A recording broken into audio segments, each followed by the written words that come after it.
stunned disbelief. I just couldn't believe I was seeing what I was seeing. I was just shocked and appalled, and I think we should learn some lessons from this. Well, those are the things that you certainly don't expect in this country. We were stunned. We really were. I remember turning to someone and saying, "What the hell is going on here?"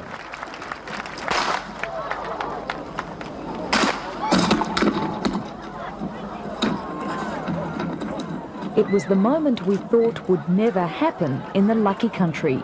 23-year-old David Kang, a student, fired 2 shots, then leapt onto the podium. Everyone was stunned that someone could actually get from the crowd and to the stage, because it's fine now to say, yes, he only had a starter pistol. We didn't know that at the time. Stan Grant was co-hosting the ceremony on stage, just metres from the attack. Within seconds, another shot had gone off, and this person had just careered into the podium. Now, at that stage, I was sitting just up there. I got out of my seat to make a lunge at this character, and he was on his hands and knees and cannoned into the official party, where, of course, everyone converged and just grappled with him. The job then was to keep everyone back and maintain some sort of order.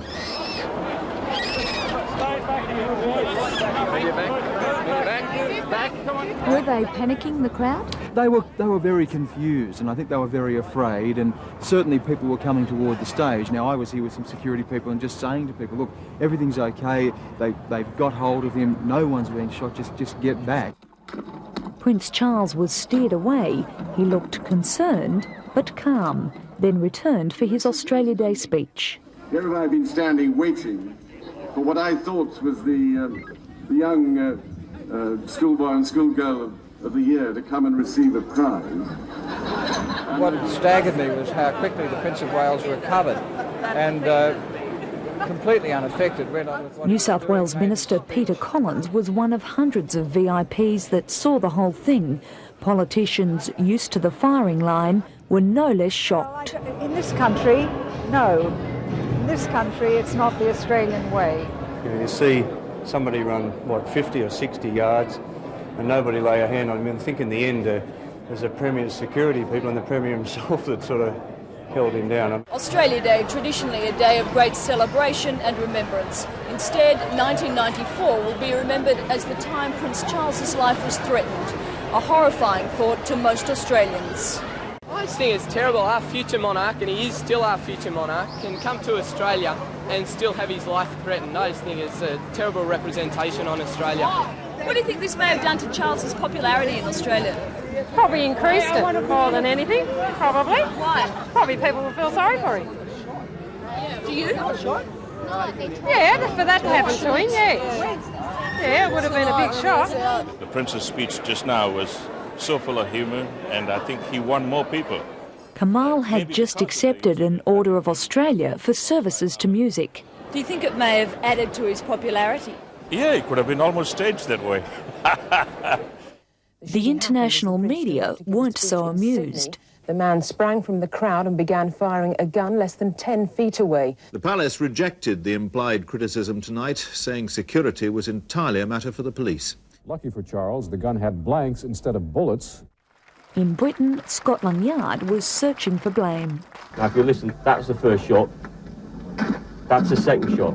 Now, the reaction time between him reaching the Prince and the second shot was about 5 seconds, which to me is far, far too slow. And the principal then, in my view, would have been dead or at least seriously wounded. But Colin Trimming, the Prince's personal security guard, was applauded by his boss.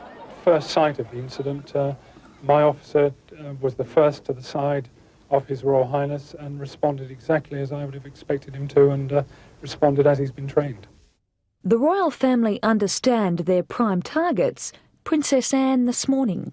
I think it's a permanent possibility, I'm afraid, and you just have to live with it. 20 years ago, a would-be kidnapper fired a dozen shots at Princess Anne's car as she drove along the Mall. Her driver and bodyguard were hit. The Queen was frightened during the Trooping of the Colour 13 years ago. A 17-year-old had fired blanks from a starting pistol. He told police he wanted to be the most famous teenager in the world. But the royals persist in resisting the security cocoon.